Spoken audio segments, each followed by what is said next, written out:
Hello అండి, ఇవాళ మా ఇంట్లో Sunday special chicken kurma bagara rice. ఏం లేదు, ఆయిల్ వేసుకొని గరం మసాలా వేసుకోవాలి. నేను ముందే చికెన్కి అంతా మసాలాలు పట్టేసి ఒక అరగంట నానబెట్టేసాను. దాని తర్వాత ఇంకా వండడం మొదలుపెట్టాను.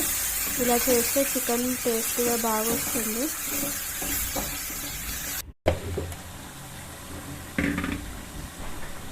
ముందుగానే నేను మసాలాలు అన్నీ మిక్సీ పట్టి పెట్టేసుకున్నాను.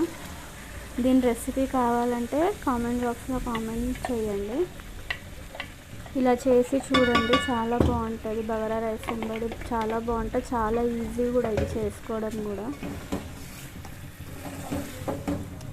ఇలా మొత్తం బాగా కలుపుకొని ఒక అరగంట సిమ్ మంట మీద ఉడికించుకోవాలి. చాలా బాగా వస్తుంది. హైలో పెట్టి చేస్తే అంత బాగా రాదు, ముక్క కూడా సరిగ్గా ఉడకదు. సిమ్లో పెట్టే చేయాలి. ఏ కర్రీ అయినా చాలా బాగా వస్తుంది.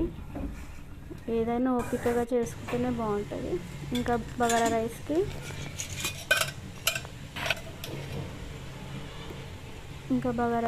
ఇంకా మొదలు పెట్టాను.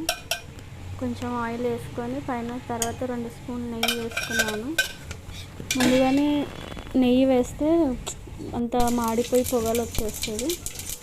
ఇంకా మసాలా, ఉల్లిపాయలు అందరు చేసుకునేది అనుకోండి, ఇదేం కొత్త కాదు. కాకపోయినా చెప్తున్నాను అంతే. మా పిల్లలు చాలా ఇష్టంగా తినే రెసిపీ అండి ఇది. ఇష్టంగా బగారా రైస్ చికెన్ కూర్మా అడుగుతారు. చికెన్ కూర్మా అంటే అందులో మసాలాలు అన్నీ వేసుకోవాలి. మీకు రెసిపీ కావాలైతే చెప్పండి, నేను రెసిపీ మీకు చెప్తాను. కామెంట్ బాక్స్లో కామెంట్ చేయండి. నాది కొత్త ఛానల్ అండి, అందరు సబ్స్క్రైబ్ చేసుకోండి. బగారా రైస్ రెసిపీ అయితే ఏం లేదండి, అదే నెయ్యి, ఆయిల్, ఉల్లిపాయ, అల్లం వెల్లిగడ్డ పేస్ట్, ఉప్పు, పుదీనా అయితే నా దగ్గర ఇప్పటికైతే ఇంట్లో లేదు కాబట్టి నేను కొంచెం కరివేపాకు వేసుకోకపోయినా పర్లేదు, బాగానే ఉంటుంది. ఇప్పటికైతే ప్రస్తుతానికి నా దగ్గర ఇంట్లో లేదు కాబట్టి ఉన్న దాంట్లోనే అడ్జస్ట్ చేసేస్తున్నాను. చాలా బాగుంటుంది ఇలా కూడా. అంతేనండి. ఇది అంటే ఇంకా బగారా రైస్ చికెన్ రెసిపీ మరి తీయలేదండి వీడియో.